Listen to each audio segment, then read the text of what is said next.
ઇઝરાયેલના પ્રધાનમંત્રી બેન્ઝામિન નેતન્યાહુએ સોમવારે અમેરિકાના રાષ્ટ્રપતિ ડોનાલ્ડ ટ્રમ્પ સાથે ખાસ મુલાકાત કરી. આ મુલાકાત દરમિયાન બંને નેતાઓ વચ્ચે આ મુદ્દે વિગતવાર ચર્ચા થઈ.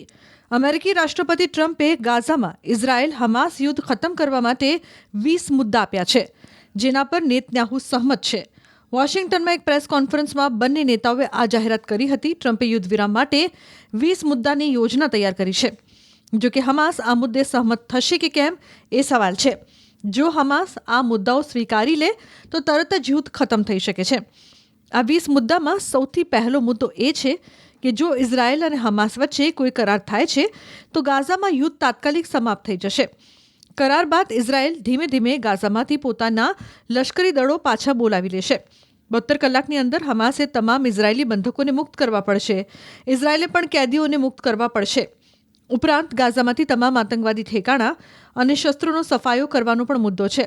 અને એક મુદ્દો એવો પણ છે કે ગાઝા સરકારમાં હમાસ અને અન્ય આતંકવાદીઓ સામેલ નહીં થઈ શકે. ઉપરાંત ગાઝા માટે એક કામચલાઉ ટેકનિક સમિતિની રચના કરવામાં આવશે, જેમાં લાયક લોકોનો સમાવેશ થશે. ઇઝરાયેલ ગાઝા માટે એક શાંતિ બોર્ડ રચાશે, જેની અધ્યક્ષતામાં યુએસ પ્રમુખ ટ્રમ્પ કરશે. તેમાં ટોની બ્લેર અને અન્ય દેશોનો સમાવેશ થશે. સાથે જ એક બોર્ડ બનાવાશે જે ગાઝાના વિકાસ અને સુધારણાની યોજના અને ભંડોળ પૂરું પાડશે.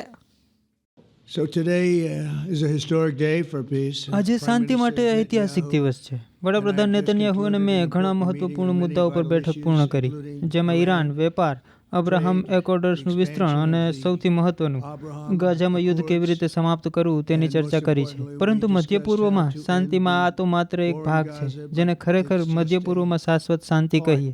હું ઘણા આરબ અને મુસ્લિમ રાષ્ટ્રોના નેતાઓનો આભાર માનું છું કે તેમણે આ પ્રસ્તાવ વિકસાવવામાં અદ્ભુત સમર્થન આપ્યું. સાથે જ યુરોપના અમારા ઘણા સાથીઓનો પણ. મને ઘણા યુરોપીય નેતાઓએ ફોન કર્યો. તેમાંથી મોટાભાગના કહે છે, શું આ સાચું છે?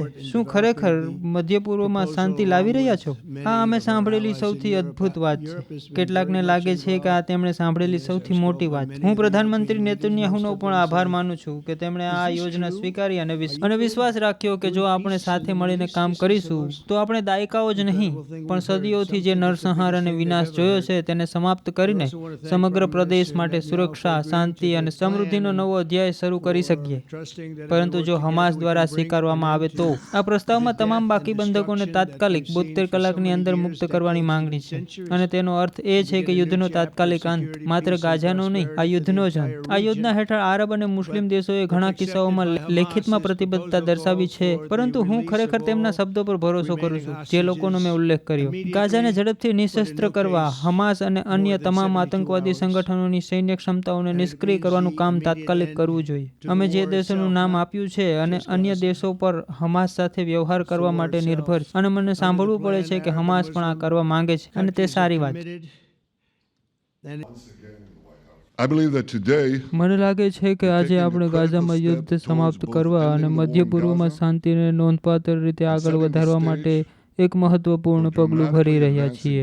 અને મને લાગે છે કે મધ્ય પૂર્વની બહાર ખૂબ જ મહત્વપૂર્ણ મુસ્લિમ દેશોમાં શાંતિ માટે પણ હું ગાઝામાં યુદ્ધ સમાપ્ત કરવાની તમારી યોજનાને સમર્થન આપું છું, જે અમારા યુદ્ધના ઉદ્દેશોને હાંસલ કરે છે. તે ઇઝરાયેલમાં અમારા તમામ બંધકોને પાછા લાવશે, હમાસની સૈન્ય ક્ષમતાઓને નષ્ટ કરશે, તેના રાજકીય શાસનને સમાપ્ત કરશે અને ખાતરી કરશે કે ગાઝા ફરીથી ઇઝરાયેલ માટે ક્યારેય ખતરો નહીં બને.